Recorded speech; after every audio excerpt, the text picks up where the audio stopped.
Ассалаумағалейкум тарихсүйер қауым. Бүгінгі әңгімеміз Батый ханның өмірінің екінші бөлімі. Әңгімем бастамасы бұрын каналымды қолдап, каналға жазылып, лайк басып, комментарий жазып, ойларыңызбен бөлісіп, жан-жаққа таратсаңыздар үлкен қолдау көрсететініңізге рахмет. Әңгімемді бастайын. Ұлы хан Үгедейді өлгенін естігеннен кейін Батый тездетіп өзінің ұлысына қайтады. Яғни биліктің бәрі Үгедейдің ұлы Гүйікке тиетінін, яғни бәрі соны қолдап кетуден қорыққан Батый хан қайтқенде де Гүйіктің билігін, ықпалын әлсіретуге бар күшін салды. Яғни оның Гүйіктің ең бір жақын қолдаушыларының бірі Бөрі болды. Яғни ол Шағатай ұлысынан Батый Төле ұлысын қолдап жүр. Төле ұлысы ең әлсіз ұлыстардың бірі болды. Төленің бәйбішесі және балдары әлі де кіттелі болды. Жастары кіші болып, ықпалдары аз болды, әрі байлықтары да аз болды. Сондықтан көп ондай басқа ұлыстарға да сөз жүре қоймады. Сондықтан бұны пайдаланған Батый хан әрі өзінің ағасы Эрдеженге сенген жоқ. Эрдежен Гүйікпен келіссөз жасап, Гүйікті құрылтайда қолдайтынын білдірді. Оны сол Төленің бәйбішесі арқылы көптеген ақпараттарды алып өтті. Үгедейдің бәйбішесі Мерк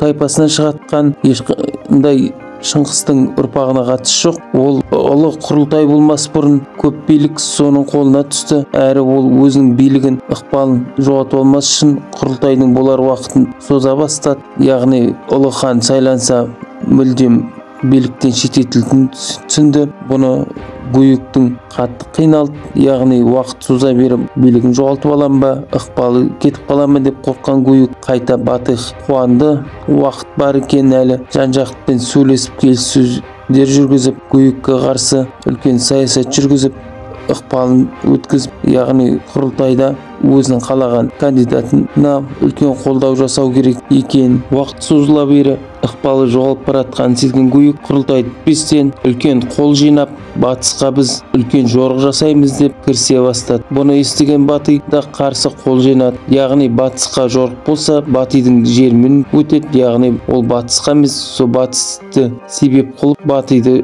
көзін жойғысы келетінін сезген Батый өзінің ұлысынан және Төлелерден қол жинап ұлысын әкелді. Бірақ сол кезде Гүйікті ола өлтіреді. Бір тұжырымдар бойынша, яғни Батый ханның 4-ші інісі Шайбан өлтірді деп, бірақ Шайбан кейін үлкен құрылтайға қатысты деген деректер бар. Яғни ол болмауы да мүмкін. Кейбір деректе Батыйдың күйеу баласы қарындасын алып отқан Алмалықтың әміршісі дейді, сол болуы мүмкін. Яғни Гүйікке қымызбен оқ қосып беріп, Гүйік өледі, үлкен құрылтай бастайды. Яғни ұлы хан сайлау. Батый толыққанды ықпалын жүргізіп, енді беделді адам болып тұрады Моңғол империясында. Үгедейдің басқа балдарына, әр балдарына сен боласың ұлы хан деп, әрқайсысына өтірік уәде береді. Бірақ ойлана келе, ол Төленің ұлы мүмкені ұлы хан қылып сайлайды. Сол кезде бүкіл ұлыстардың жиналып, ақсүйектердің сол құрылтайдың қауіпсіздігін өзінің інісі Берке хан жібереді. Берке өзінің қолдарымен сол кезде құрылтайдың қауіпсіздігі және толыққанды өтуін қамтамасыз ету керек болды. Басқа да ұлыстарын жиналып, Шыңғыстың ұрпақтары түсінді. Яғни баяғыда Батый хан шешіп қойған, Батыйдың өзінің кандидаты бар. Ол тек жай ғана сол кандидатты заңды түнде халық алдында заңдастыру болып шешіледі. Яғни Батыйдың кандидатын бұлар ештеңе шешпейтін құрылтайда бірақ түсінеді. Мөңке хан болып кейін орталықтандырған бар билік қолына түскен кезде Батый аралары суи бастайды. Оған бір себеп Мөңке өзінің інісі құлағуға 30.000 әскер беріп, сол кездегі Иранға жорыққа жібереді. Оны естіген Берке хан, ол кезде Берке толыққанды бала кезінен исламды қабылдаған адам. Оның анасы Хорезмнің ақсүйектерінен шығады.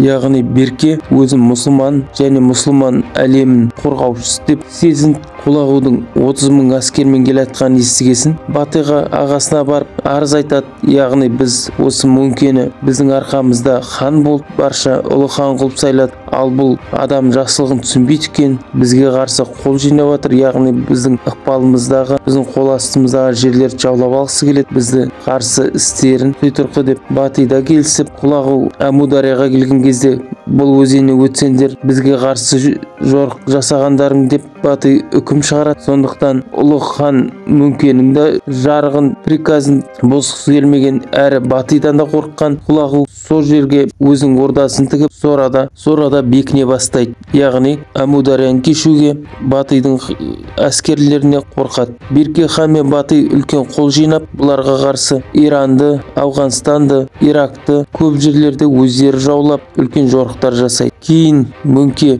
Батый ханмен келіссөздер жүргізеді. Өзара келісіп, Берке сол кезде бүкіл Кавказдарды бағындырып ұстап отқан жерінен Берке ханды Алмалыққа қарай жібереді. Бірақ Батый өлгенше Құлағу Әмударияны өте алмайды. Кейін Мөңке өзінің інісі Құлағуды шақыртып хан сарайына Қытайға жорығын, яғни екінші Қытай империясы екіге бөлініп қалған оңтүстік Қытайды жаулап алуға жібереді. Солай Қытайда Юань династиясы пайда болады, Құлағудан тараған. Ал Алтын Ордада Берке ханның жұлдызы жанады. Батый өлер алдында негізі Мөңкемен өзінің үлкен ұлын Сартақты тастап кеткісі келеді, бірақ Берке хан Алтын Орданың ханы болады. Ол жайлы келесі видеода болады. Ағайын, каналыма жазылып, қолдау көрсетіп, жан-жаққа таратып, лайк жазып, комментарий жазып кетіңіздер. Тағы да қандай тұлғалар жайлы білгілеріңіз келсе.